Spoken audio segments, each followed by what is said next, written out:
In this video, let us try to understand what will happen during elaboration stage. So you can see here, this is the flow graph for Cadence Genus Synopsys flow. Now let us try to understand what will happen during elaboration. The elaborate command automatically elaborates the top level design and all of its references. During elaboration, Genus performs the following task. First one, it builds data structures. You can also call it as abstract syntax tree. Second one is infers registers in the design.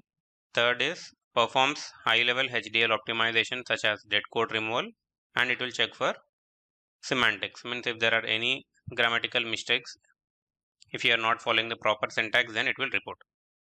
So these are the four things that will happen during elaboration stage, and the command to do is elaborate. So let us see the description of it. So it creates a design from a Verilog module or from a VHDL entity and architecture. Undefined modules and VHDL entities are labeled as unresolved and treated as black boxes. The command returns the directory path to the top level design that it creates. So this is the important note that we need to follow before performing elaboration. Before elaborating a design, load your libraries using the library attribute and load your design using read HDL command into the genus shell. So here by using read_HDL you can read your particular Verilog code. If there are any gate level netlists read in with the RTL files, Genus automatically links the cells to its references in the technology library during elaboration. So you do not have to issue an additional command for linking.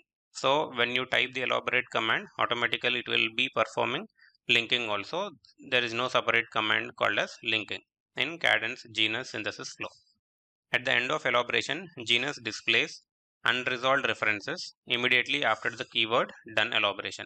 So if there are any unresolved references, means in your top level code, if you have instantiated any particular gate and that particular gate's Verilog code, if it is not there, then it comes under unresolved reference.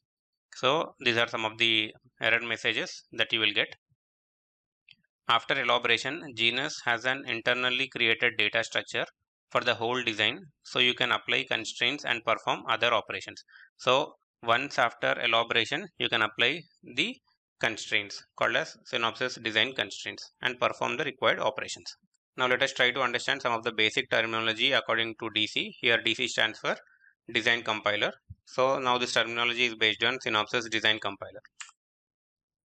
So first one, design. Designs are circuit descriptions that perform logical functions. Designs are described in various design formats such as VHDL or Verilog HDL. HDL stands for hardware description language. Logic level designs are represented as a set of Boolean equations. Gate level designs such as Netlist are represented as interconnect cells. Designs can exist and be compiled independently of one another, or they can be used as subdesigns in larger designs. So generally there will be two types of designs. One is flat, another one is hierarchical. So simply you can take, if it is hierarchical, you can take an example of 4-bit triple carry adder, where if you see 4 full adders will be instantiated. So that kind of design you can call it as hierarchical. And flat means there won't be any submodules. So that's what I've mentioned it here. In flat designs contain no subdesigns and have only one structural level. They contain only library cells, means the submodules won't be present in flat design. Hierarchical designs contain one or more designs as subdesigns. Each subdesign can further contain subdesigns, creating multiple levels of design hierarchy. Designs that contain subdesigns are called parent designs. So simply for hierarchical, you can take example of 4-bit triple carry adder, which internally contains 4 full adders. Again, if you want to design a full adder, you can do it by means of 2 half adders and 1 OR gate. That such kind of an examples you can treat it as hierarchical designs. If it is flat, there will be only one top module. Now let us see what are the different design objects. So coming to design objects, first one is design, reference, instance or cell, ports, pins and nets. Now let us try to understand all this terminology. Coming to first one, design objects. So Synopsys commands, attributes and constraints are directed towards the specific design objects described in this topic. If you see this particular figure, design objects in the design called as top. So here you can see here, this is a complete design where it contains top, and within top you can see encoder and register file. And here you can see this one, these are called as ports, which I mentioned it here, and here these are called as instance or cells, and this is called as an wire, net, anything you can call, and here this is an inverter cell, this is an output port, these are input ports. So you can see here designs are top, encoder and register file. So top module, within that encoder and register file is there. Coming to reference, so within the top I am using two references here.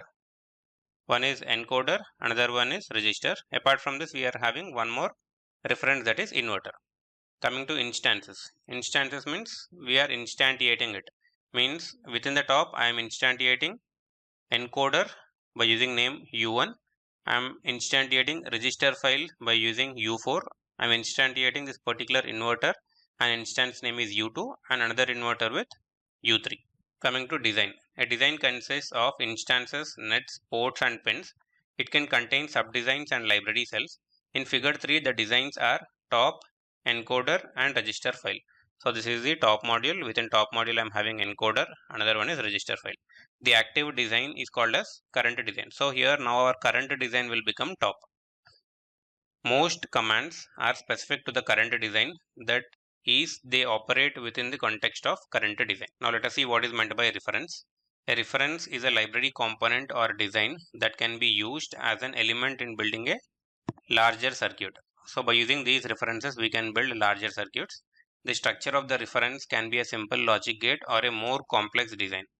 A design can contain multiple occurrences of references. Each occurrence is an instance. References enable you to optimize every cell, such as NAND gate, in a single design without affecting cells in other designs. The references in one design are independent of the same references in the different design. In figure 3, the references are inverter, encoder and register file. So here you can see three references: encoder, register file and inverter. Next, coming to instance or cell. An instance is an occurrence in a circuit of a reference loaded in memory. Each instance has a unique name. So we'll be giving some unique names for this. A design can contain multiple instances. Each instance points to the same reference but has a unique name to distinguish it from the other instances. An instance is also known as a cell. A unique instance of a design within another design is called as hierarchical instance. A unique instance of a library cell within a design is called as a leaf cell. Some commands work within the context of hierarchical instances of the current design. The current instance defines the active instances of these instances specific commands. So you can see the instances here are U1, U2, U3 and U4. Coming to ports. So generally ports are inputs and outputs of a design. With respect to the design we need to call them as ports. With respect to the cell we need to call them as pins. The port direction is designed as input, output and in-out. So you can see these are the input ports, this is the output port. Coming to pins, as I told you, pins are inputs and outputs of a cell, such as a gate and a flip-flop within the design. If it is with respect to the design, we need to call them as ports. With respect to the cells, we need to call them as pins. The ports of subdesigns are pins within the parent design. Now coming to nets, you can also call them as wires. Nets are wires that connects ports to pins and pins to each another. So all these lines which are getting connected, simply you can call them as nets. Now let us see the relationship between design, instance and reference. Generally everyone will get confused between reference and instance. Now it will become clear with an example. So you can see this particular figure. It shows the relationship among design, instance and reference. So you can see this is the top module. EXREF is the top module. So it contains 1, 2, 3. NAND 2. So this is instantiated 3 times and one multiplier is there. Now let us try to understand what is called as instance here and what is called as a reference. The XREF design contains two references. So if you see here, it contains some one is a NAND gate, another one is a multiplier. So here NAND 2 and multiplier. So these two are called as references. So NAND 2 and multiplier. Next, NAND 2 is instantiated 3 times, whereas multiplier is instantiated only 1 time. You can see NAND 2 is instantiated 3 times. That's why we are giving 3 different instance name. So some unique name we need to give: U1, U2 and U3. Coming to multiplier, it is instantiated only once and the instance name that is given is U4. The names given to 3 instances of NAND 2 are U1, U2 and U3. The reference of NAND 2 and multiplier in XREF design are independent of the same reference in different designs. So simply you can call NAND2 and multiplier as reference. These two are instantiated and these are the instance name. I hope you have understood what is instance and what is reference.